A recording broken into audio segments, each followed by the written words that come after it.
Oh, what is the upskis, everybody? Welcome back to another episode of the GXGamerCast. We're on episode 79 of my little gaming show, where once a week I just have to talk about video games, old video games, new video games. It doesn't matter. Video games. I love video games. And if you like video games, then you might have some fun here on this podcast. Today, I am doing a bit of a retrospective on one of my... Oh man, I have such a soft spot for Heavy Rain, which came out on the PS3, I think way back in 2010. It's over a decade old now, so I guess that makes it a classic. I think that's how that works, but other than retrospectives, I also have a versus series where I put up two things against each other and they battle it out for supremacy. I think the last versus I did was Resident Evil 2 Remake versus Resident Evil 4 Remake. That was a lot of fun. But yes, today we're doing a retrospective.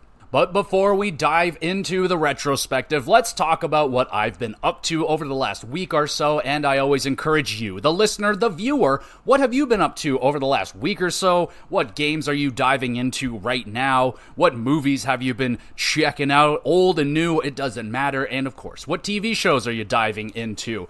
And here we go. I'm going to let you know what I've been up to in terms of movies. I did it again, y'all. No movie on the docket for this week. My apologies, but I did fill it in with some TV shows here. So last week I talked about that NASCAR show on Netflix. My wife and I finished that one off, and it was actually pretty damn good. I actually enjoyed it quite a bit.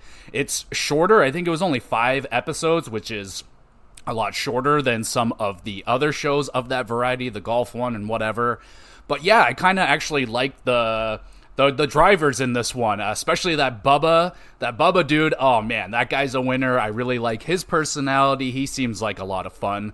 But it was a good show. Like, I don't know a dang thing about NASCAR racing. Now I know a little bit more of it, I guess. But it was pretty good, man. It was pretty good. The drivers were pretty enjoyable. Like I said, especially Bubba. That's my boy right there.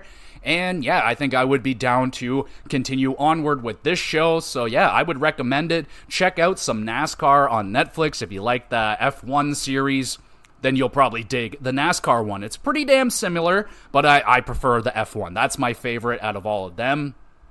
And then my wife and I, we checked out this, it's not a new show, but for us it's new, and it's called The Umbrella Academy. And whoa, dude, this show just kind of came out of nowhere. We're just browsing, and it was there, and my wife's like, oh, someone said that was pretty good. I looked at it. The concept sounded really cool. It's like these group of people that have all these kind of powers, and they find out that the world is going to end in 8 days. So they're trying to figure out what the fuck, right? So it's actually really good. It's a really good looking show. Like, just really looks good. High production value. The characters are really good so far. The only one that I can't really say that, but there's like a big guy. He's kind of a little bit milquetoast, a little plain, but he's starting to develop a little bit of character. There's one character, I think his name is Kraus. He's like this, just a fucking mess, basically, but he's a lot of fun, and his unique power is that he can speak with the dead. So, like, fucking, there'll just be, like, dead people that only he can see, and he'll be interacting with them. Fucking wicked show so far. I'm really into it. And my wife is into it. We are almost done the first season, and yeah, we've been crushing like an episode or two every night. It's a longer show. It's like an hour per episode, but it's really good. Check out the concept. I watched a trailer and I was like, "Yep, let's go. Let's dive in." And been really, really good so far. I'm quite enjoying myself with that show. A pleasant surprise, if you will. And I'm still watching The Legend of Vox Machina. More of the same, just watched a handful of episodes, not too many. It's still vulgar and funny, enjoyable, easy watching show. If you like video games, if you're playing Baldur's Gate, check this show out. It's not based off of Baldur's Gate, but for me, it feels like Baldur's Gate. Anyway, that's all the shows I have been watching over the last week, and let's talk about some video games. Still absolutely slaughtering Persona 3 Reloaded. I think I'm about 45, 50 hours in there now, so yeah, right in there. You know what I'm saying? The story is starting to open up a little bit. I feel like I got most of the characters now. I don't know, they could throw another one at me. I just got a very awesome new character. We'll talk about that when we get to the Persona 3 Reload review, but that's still a few weeks away, I would imagine. But yeah, man, just plowing through it. A little bit more of the same from my experience of Persona 4 Golden last year. Not really a complaint. I love Persona. You can go check out, I think it was last week's episode, my 13 favorite franchises currently, and Persona was on that list, so you can go and take a listen to that episode, please and thank you. But yeah, still crushing it, enjoying the story.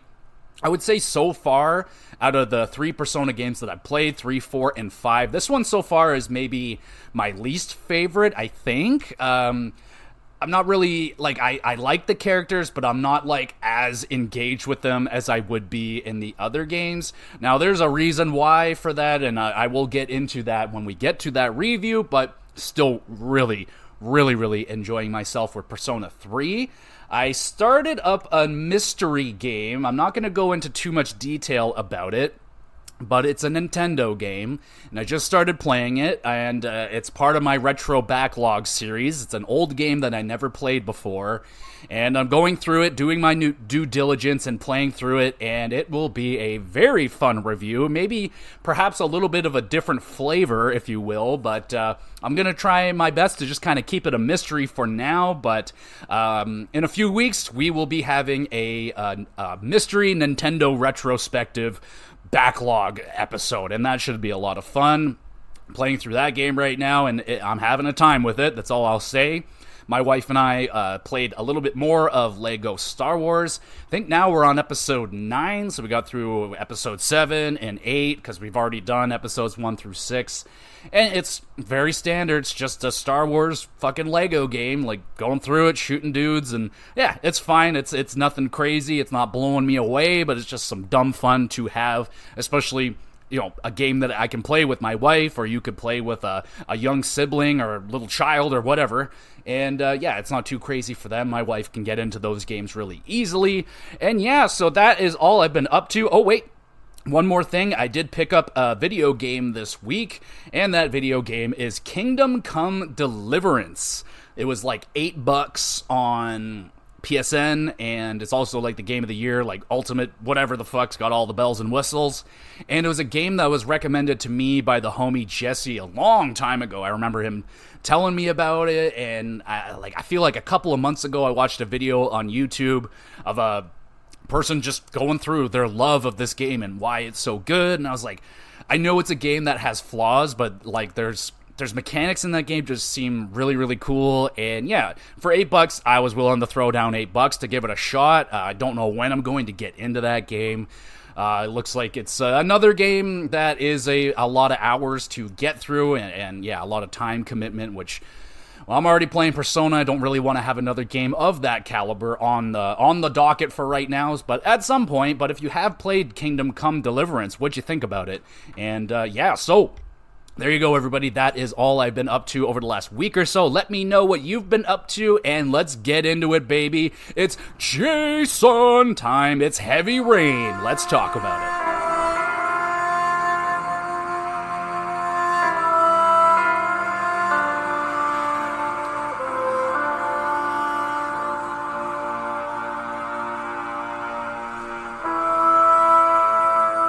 Oof, you feeling sad yet? Are you feeling sad? Because, oh buddy, that is what Heavy Rain delivers. It delivers on the sadness, the gloom and doom, if you will. And oh buddy, Heavy Rain, this is, for me, one of the big hitters. It is a game that I've wanted to talk about basically since I started this podcast. It's always been on the list. I was just a matter of time by time we got to this one. And why is Heavy Rain so damn important to me? Well, it is the first game of this style that I have ever played. I have never played an interactive video game of this nature up until I played Heavy Rain, and now I have played a good amount of these style of games, but when Heavy Rain came out, there wasn't very many games that were doing this. Now, Quantic Dream, the company that made this game, they had a game on PS2, I think it's called Fahrenheit, like, something or other, but it was very similar to what they were doing with Heavy Rain. It was more of a story-driven, interactive video game. Not so much gameplay and doing shit. You're more just kind of experiencing the story through the eyes of whoever. And in Heavy Rain, you're experiencing the story through the eyes of 4 different people that you'll be playing as throughout the game. And we'll get into all those characters and everything. But not only was this one of the first, interactive story video games that I've ever played, the story hit me like a fucking ton of bricks. I just got absolutely absorbed into the story, and I ended up loving this game so much, it was the first Let's Play that I ever did on YouTube. Way back in 2010, I think, is where it's still on my YouTube channel. It's very old and very much so of its time, so if you are going to watch it, which I don't necessarily recommend, it's, be nice. I was a very young man at the time, and YouTube was a very different landscape, but that first Let's Play, it opened up the doors to YouTube and my whole online persona, I guess, if you will, and yeah, that being the first game that I did, I'll always remember that game. I'm always going to remember that first Let's Play and how much freaking fun I had doing that Let's Play and just getting involved in YouTube, like diving into it with both fucking hands and feet, getting into those YouTube waters.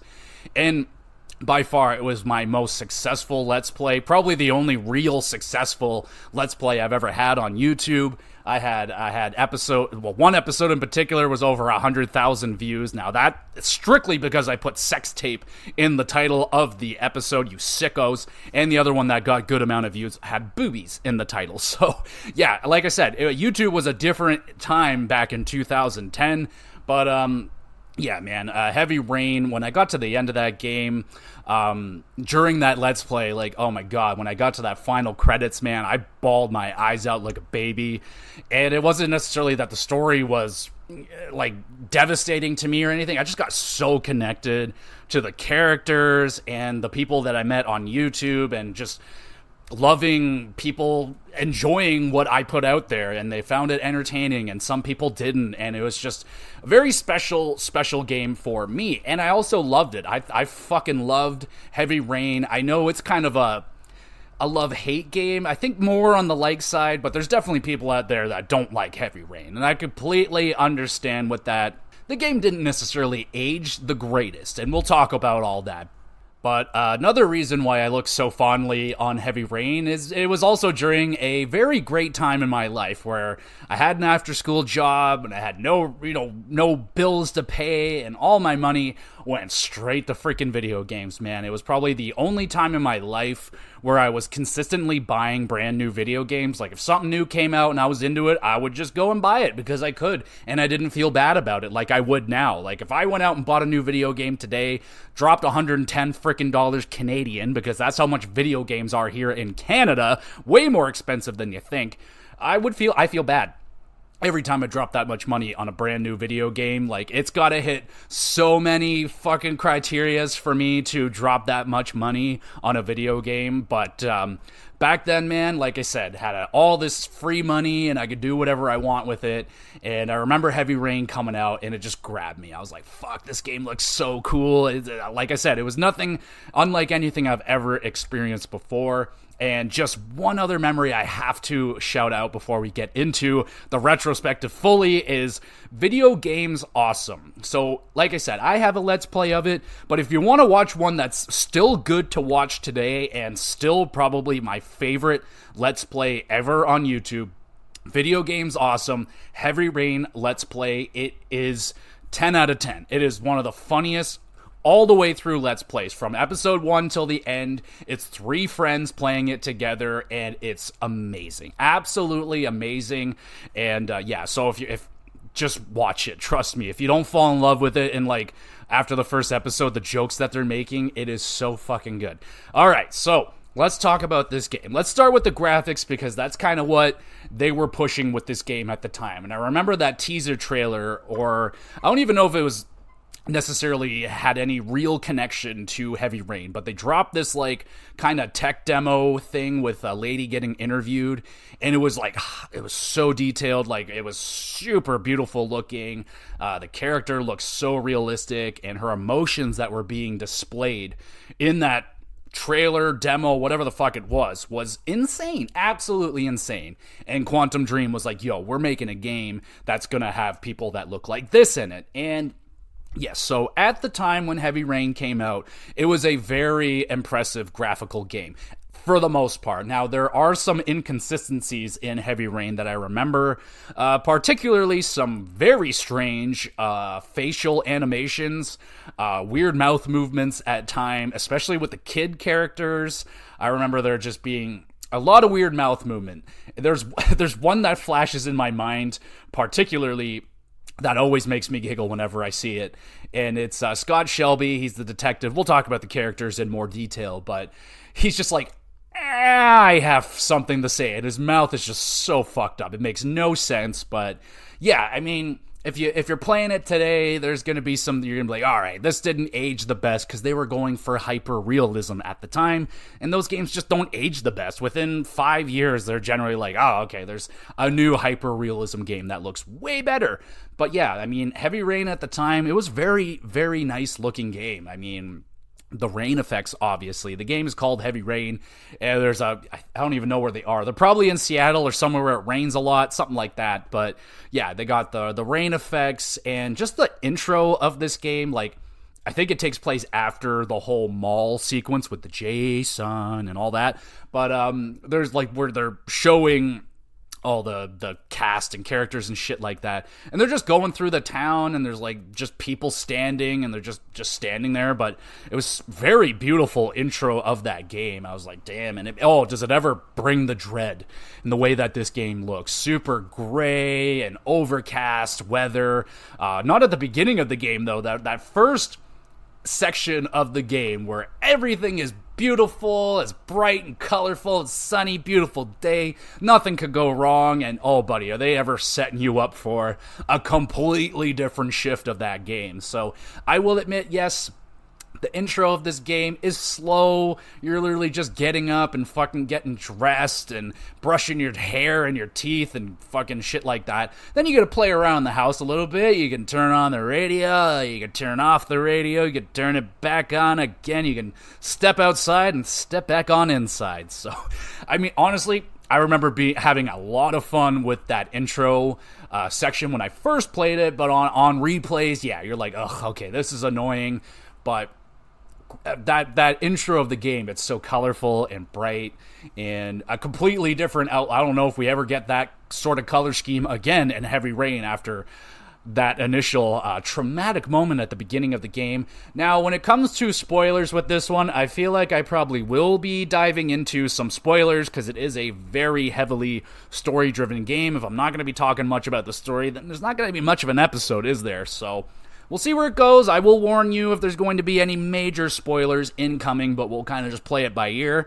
And I mean, well, shit, I should probably give you a little bit of a laydown on what the hell this game's even about. So let's do a little concept right here. So, you are playing as 4 characters. You start out as Ethan, just your everyman, as a father, and a good father at that, and a mediocre husband at best. But you start out as Ethan, and so yeah, we're basically already going to be getting into spoiler territory, so let's just say this is a spoiler cast, because we're going to get into it, but this is very early into the game. So after your kind of tutorial section, where you're deciding if you should or shouldn't put out the plates for your wife, and if she will or will not get angry at you, and I will admit, I never put out those plates. I never did anything my wife asked me to do. I went outside and played with my kids, but after that, you guys go on a little trip to the mall, and your son is killed. Now, there's a lot of controversy around that scene in particular. I remember, like, having numerous conversations around the death of Jason. So, yes, Jason. Yes, we all know the Jason thing. He says it a zillion times. There's a Jason button, and you can sit there and just hammer it and hammer it and hammer it. It's a great time. We all know the Jason button. All right, good. So, Jason gets killed by getting hit by a car, apparently. Now, it doesn't really come off that way in the scene. Ethan dives onto Jason and From what I saw of the scene, it kind of looked like Ethan crushes his own son. But the video game, it says that he gets hit by the car and Jason passes away. And essentially, your life is Dunyan rings after that. You get a divorce with your wife. You're, sharing custody with your other son, Sean. And there's also a murderer on the loose. So kids have been disappearing in this town during heavy rains, and they will find these kids drowned, dead, somewhere in the city, and they're trying to figure out what the fuck is going on, right? So, eventually, Sean gets taken by the origami killer. So, this is your big enemy, I guess, if you will. The protagonist is the origami killer. So, you'll get a letter from this origami killer, and next thing you know, you fucking black out while you're having a good time at the park with your son Sean. He disappears, he's out of here, and you're like, oh shit.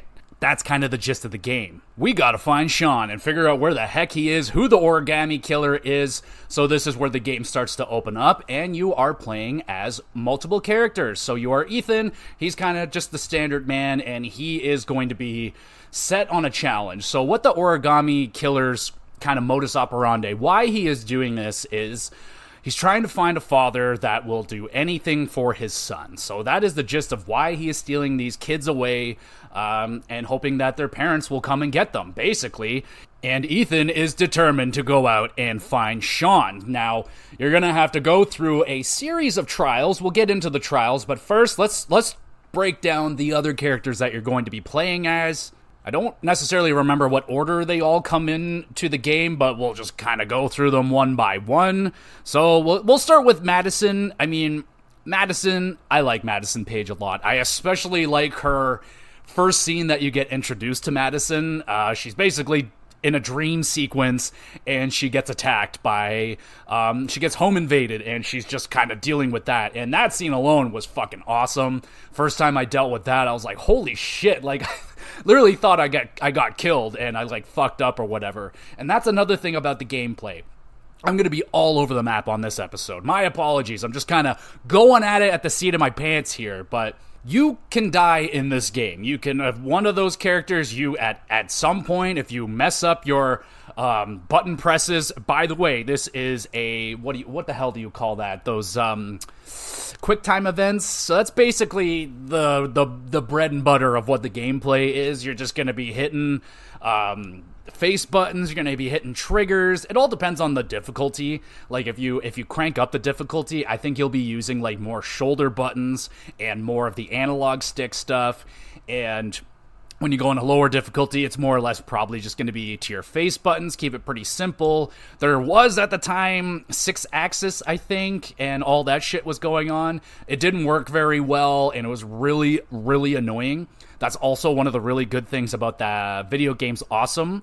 They were using the Move, PlayStation Move, if anyone fucking even remembers that existed. They were using that, and it makes a lot of hilarity ensue throughout that play. But yeah, you're basically, the gameplay's really simple. You're kind of just hitting buttons when it tells you to hit the button at the right time. Not too crazy, but you can die at certain points in the game, and then that character's just gone. So you gotta be careful, you gotta think twice, and you gotta hit your button prompts at the right time. But Madison, yeah, she gets introduced in a very fun way. I really enjoyed that scene in the game. One of my favorite parts of my personal Let's Play was that scene in the game. It was rather fun. And then you get Norman Jayden. So Norman Jayden is like basically an FBI. I think he is FBI, but he's got this like really advanced pair of sunglasses, which makes him see shit that a detective would really like to see. You can see tracks, you can like scan for clues and stuff like that, and that's what Jayden kind of brings different in his gameplay parts. You'll be at scenes of the crime, like, all right, we found one of the origami killer's victims, and we're going to come over here, we're going to look at the body, we're going to look around the area for clues, you're going to be scanning shit, and you go out and find clues. The more clues you find, the more you're going to be able to find out about who may be the origami killer. So you'll collect these things with Jayden, and I really like Jayden. Like I said, so he wears these glasses, and for him to wear these glasses, he'll be given the opportunity to take this drug.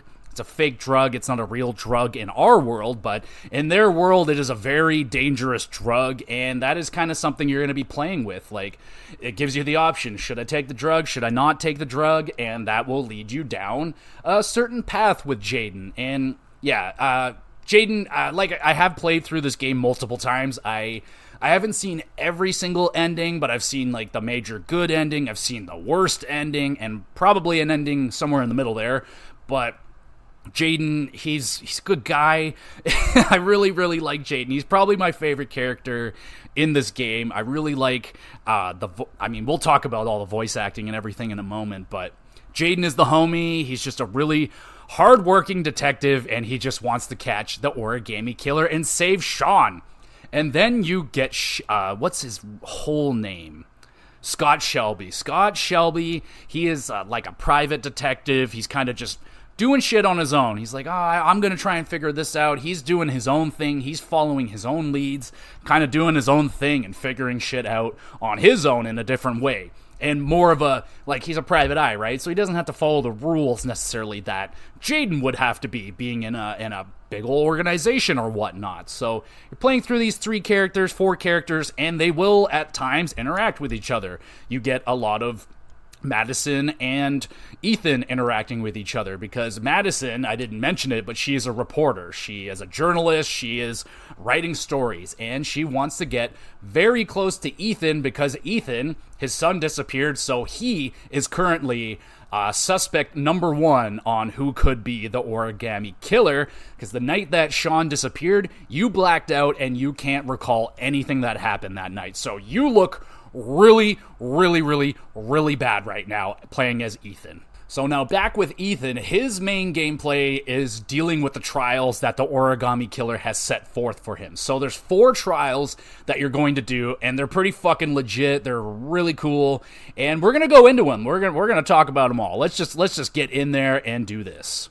So the first trial you get, they send you, I don't know, like a fucking animal cracker or something. I don't remember. They send you a little note with an animal or something attached to it. So the first trial that you do is the bear, and it's pretty fucking badass, man. Like, you sit there, he sends you to a garage, you get a car, and then you turn the GPS on, it's like, drive to this location. You're like, all right, off you go. Next thing you know, you're driving down the wrong side of the highway. Holy shit. So, yeah, that would scare me, and it's also like you gotta fucking pedal to the metal. You gotta go as fast as possible, and you gotta sit there and dodge all the cars, and it's pretty freaking crazy, man. And all the what do you call it, the quick time events, they're coming at you, you're just weaving in between the cars, trying people, it's crazy. And then you end up in a big old crash and shit, and basically the point of it, when you get through the trials, it'll give you a little bit more of the address where apparently Sean is being held. I will admit, when the first time I played through this game, I didn't get the whole address, and I just had to take a guess, and I got it right. I couldn't fucking believe it. They gave you like 3 or 4 addresses. I picked one, and it just happened to be the right one. But if you do and complete all the trials correctly, it'll give you more, basically like a little hangman situation. It'll give you a little bit more letters of the address. So rather you do or you don't get them. For the sake of this, let's just say we get all them done. The next one you get is the butterfly. This one is, if you're claustrophobic, you're not going to like this one. So you start at this factory. You find a way into the factory, and then you're just looking at this like tunnel. You're like, oh hell no, I'm not going in there. And then you got to go in there, and you're following this, like, you'll light a match, and you're just trying to follow the tunnel, and then you get into the broken glass. This fucking crazy motherfucker crawled through this massive tunnel and just placed broken glass all over the place. You're crawling through, can't see fucking anything. Crawling through glass, you find a dead body in there, and then eventually you get to go down this really fun, nifty slide, and then you're introduced to the real trial, which is you're just in this room with all these huge electrical transformers, and you gotta get through all these, like, this little maze basically of wires and electricity, and try not to get fucking electrocuted. Pretty simple.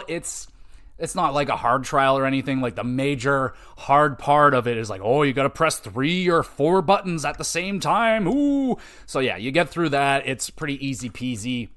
And we move on to the next trial. We got the lizard. This one's rough, bro. This one is rough. Sends you to this freaking ghetto-ass building. You go up there, and basically this one's pretty simple. He's like, cut your finger off.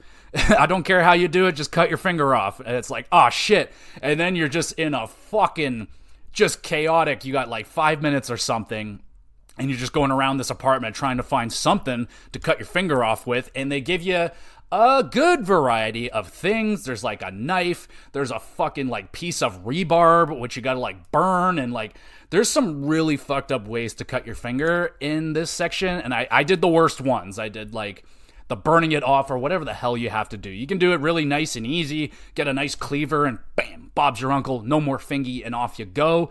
But yeah, I remember the first time I got to that one, I was like, oh god, what am I gonna do? I can't remember what the first one I did. I might have broke the glass in the bathroom or something. I feel like that might have been something you could have done. But yeah, this one really frustrates me because I know where the clue is. The clue is hidden underneath the table, and there's just like a little flash drive under there, and you plug it into the phone or whatever, and it gives you more of the clue. But I was like, even when I knew that, I was like, oh, can I just check under the table? I know it's there, but nah, you can't do that as far as I know. Then you get to the next trial. It's called the shark. And what's this one? Oh, this one's fucked up. So you are given a gun, and your task is to go kill a man, and off you go. So you go, you break into this dude's house, and like pretty quickly you realize that this guy has kids, and then he comes at you with fucking everything. He comes at you with a shotgun, and you're just fucking running around this apartment avoiding shotgun blasts.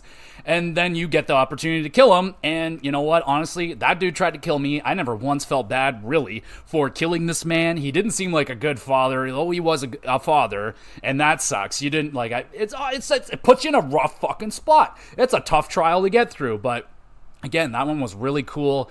And then you finish it off with the rat, which is just simply drink a vial of poison. And yeah, at that point of the game, you're just like, fuck it. You drink it and you hope that he's lying. And I can't fucking remember. I think he was lying. I don't think it is actually poison.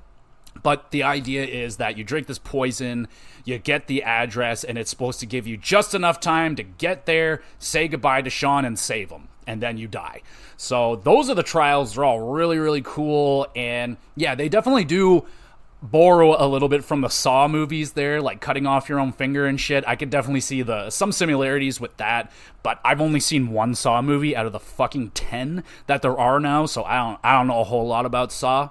But while Ethan is doing all these trials and shit, he's getting chased by the cops. He is getting tracked down by Madison Page, who is also being like your nurse slash girlfriend slash friend slash a whole bunch of shit. It's very confusing, but basically after every trial, you'll go back to your hotel and you'll meet Madison there, who just can't fucking sleep, so she decides, I'm going to sleep at a motel. You guys kind of become friends. She starts helping you while trying to, get information out of you. Are you the killer? Did you do it? What do you know? Kind of deal. And then you kind of just become lovers if you want to.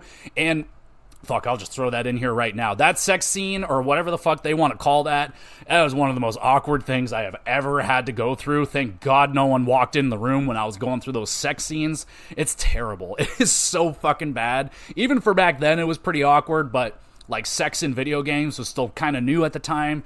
But yeah, they're just like awkwardly like shoving their faces and mouths on each other and like rubbing. It's fucking awful. Yeah, the boobie looks like a boobie, I guess, but yeah, you can do a lot better, especially this day and age. But yeah, the sex scene, awkward as fuck.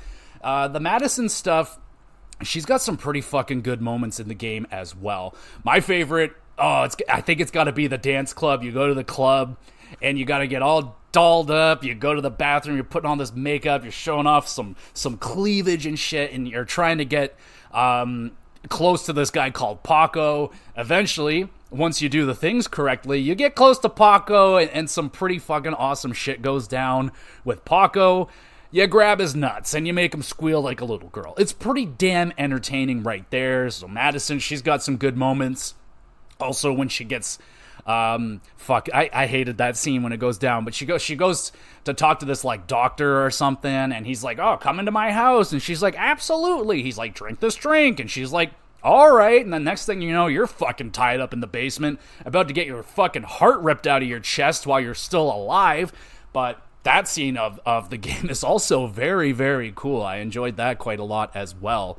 But throughout this, for example, like I said, you can die.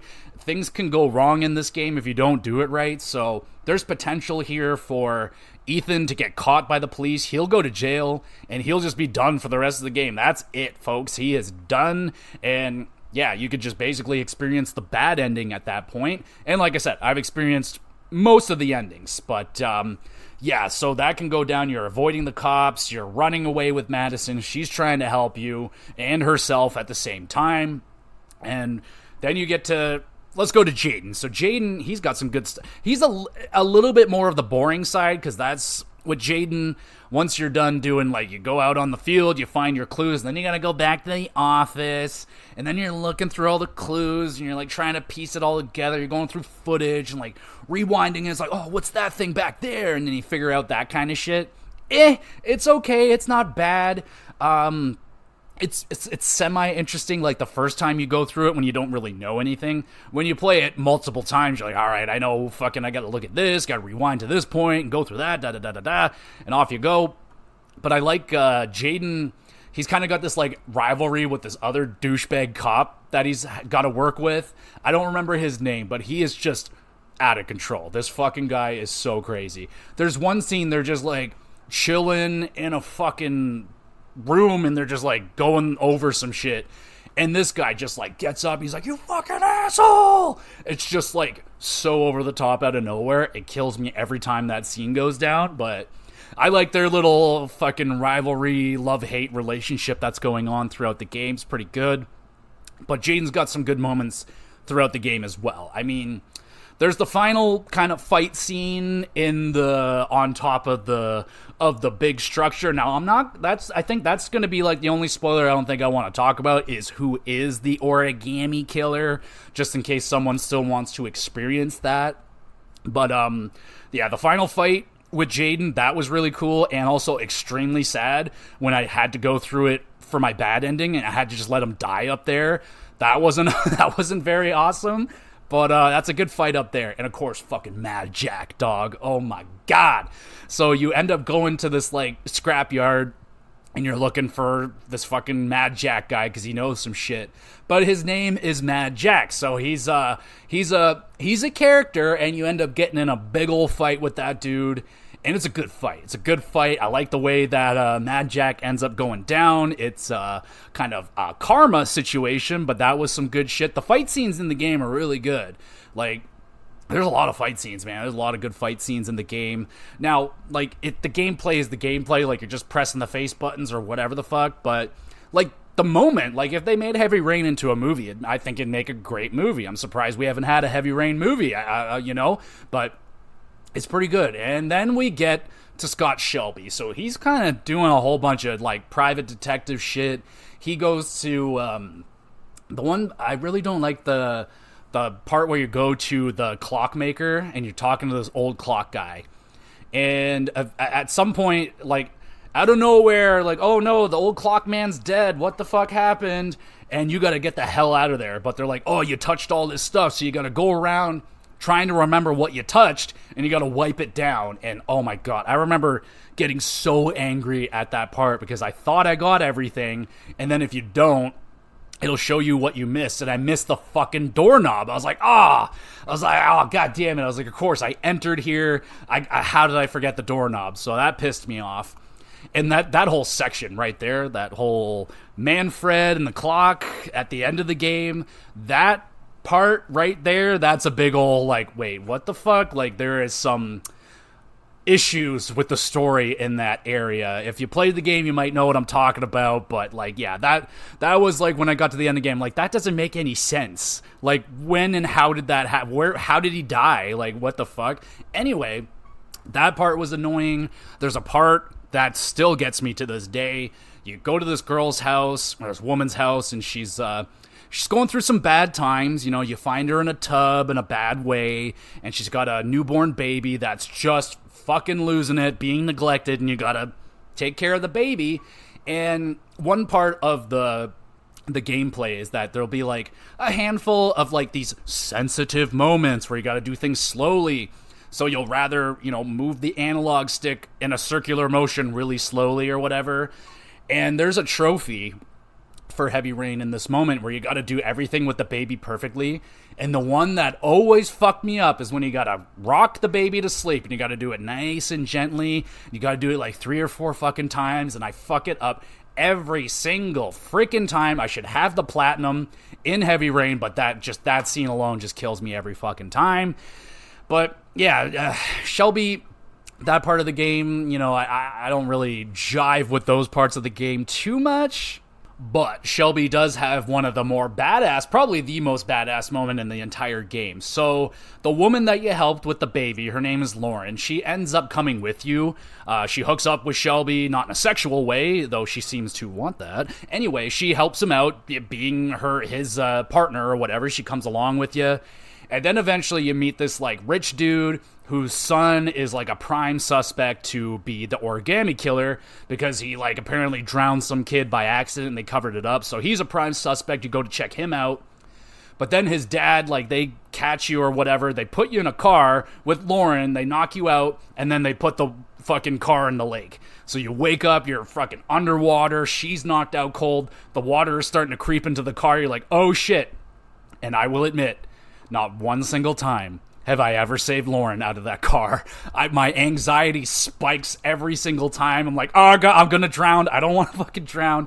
So I'm just like, I'm out of here. See you later. And she's drowned every single time.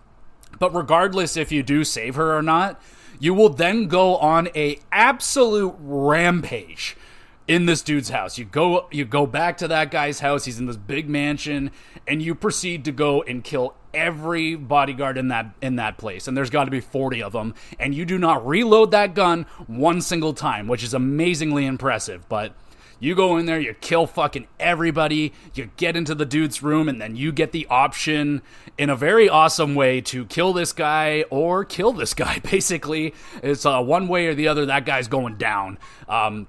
I think you can save him, but I never do because that guy tried to kill me, and when people try to kill me, I tend to not let them live. So yeah, that part of the game is fucking awesome. A little bit unrealistic, going in there, no fucking body armor or anything, a little pistol, and you wipe out fucking 30 fully armed bodyguards, no problem. But hey, Scott Shelby says he can do anything. He can do anything. So those are the 4 characters that you're playing as. Like I said, I'm not going to go into who the origami killer is. If you haven't experienced the game, I highly recommend you go out and experience this game. But there's one more thing we got to touch on, and that is the voice acting of this game. Because this game, they put a lot of work into that. So this game, I don't know if it's like the first of its kind or anything like that, but it was definitely, in a new era where they were using real people.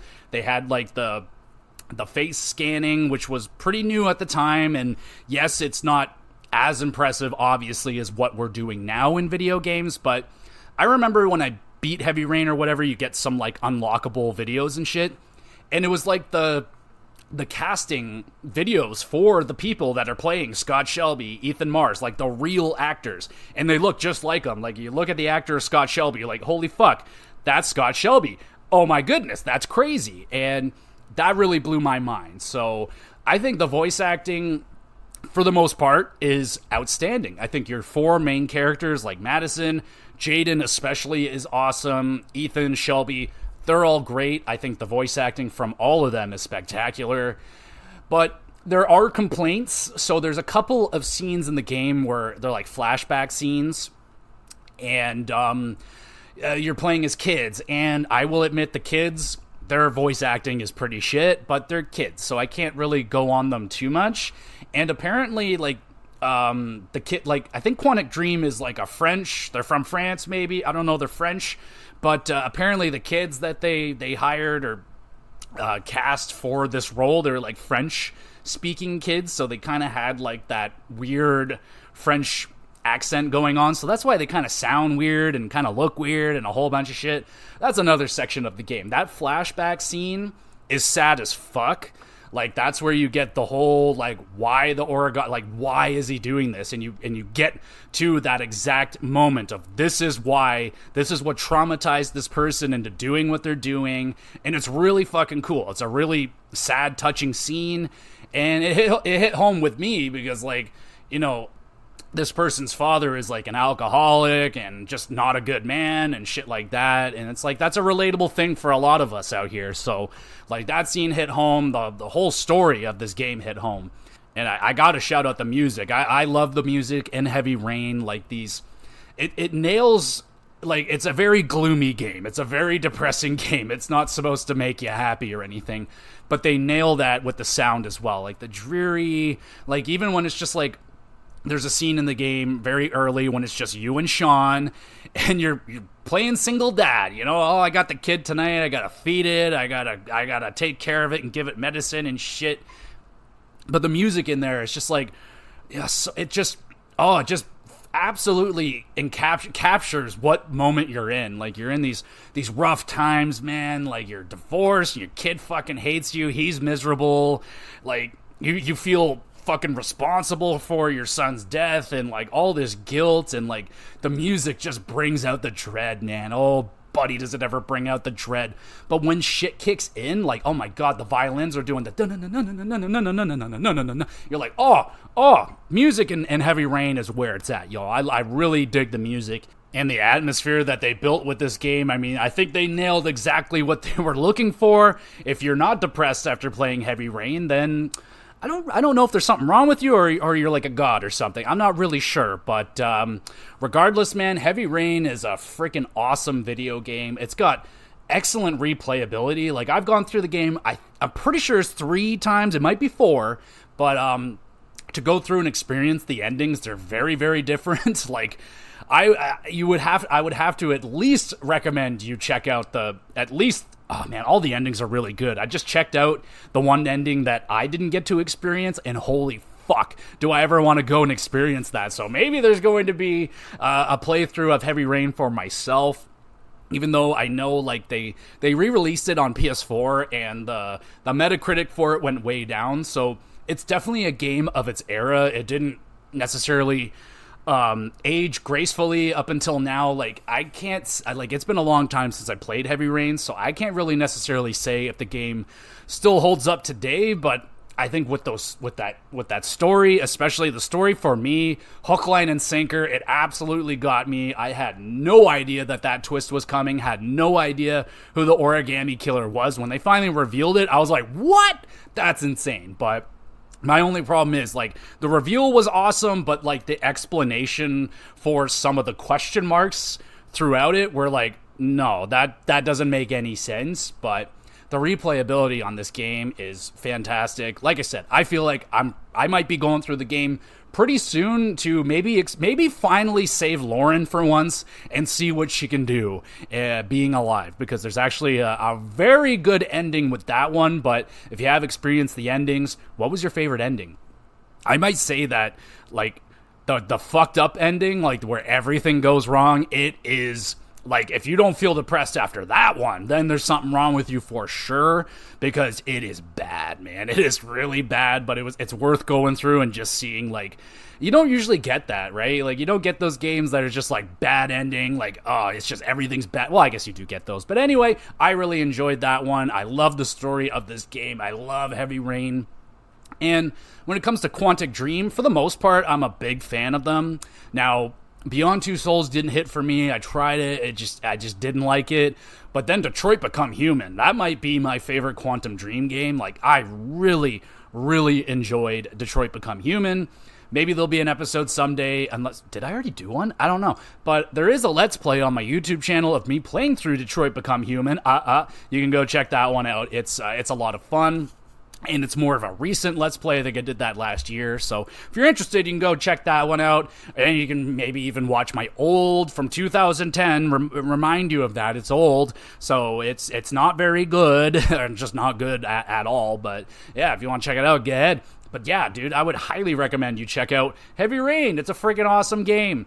And, you know, I know people don't really like those interactive button pressing games or anything, but I'm a big fan of them. I love them, especially my wife and I. We love playing through them together, and I'm dying for some more.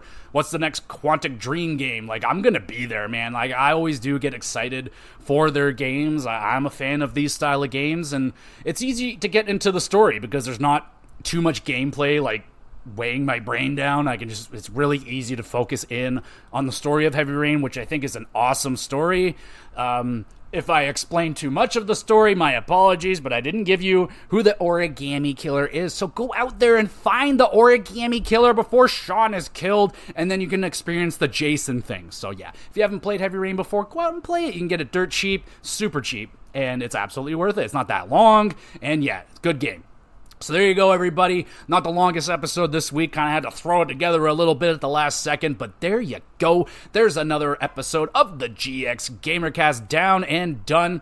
What do you think about Heavy Rain? Did you play it? Do you want to play it? Or will you never play Heavy Rain? And don't do that. Don't not play Heavy Rain. How dare you? Go out there and experience Heavy Rain. It's a freaking awesome game, and I love it. Always going to love it. And there we go, everybody. That is the episode. Thank you so much for listening. You guys are awesome. You want to be even more awesome? Make sure you're hitting that review button. Hit the stars. Hit the like. Do what you got to do. It only takes a second of your time. It's literally just a little clicky click away for you. So hit that clicky click for me. Help me out. I don't want to have a regular job anymore. I want to do this for a living. I'm just kidding. I'm probably never going to happen, but you never know. So there. Thank you, everybody, again, for listening / watching. I would love for y'all, if you want to send in a question about video games, wrestling, hockey, podcasting, you name it, send in a question. I got a Twitter page. Links are all in the description. There's an email address, and I upload all these episodes onto the Gamer GX Videos YouTube channel, so that's a great spot. Drop a comment there on the video. I'll see it. I'll put it in the next podcast, and I'll answer your question live if you'd like me to, or we can just have a private conversation. That's all good too, baby. So there you go. Hopefully you guys are having a good week, a good weekend, whatever it is, whenever you're listening to it. Hopefully it's all going good for you, and we'll be back again with some more GX Pluscast. Jason!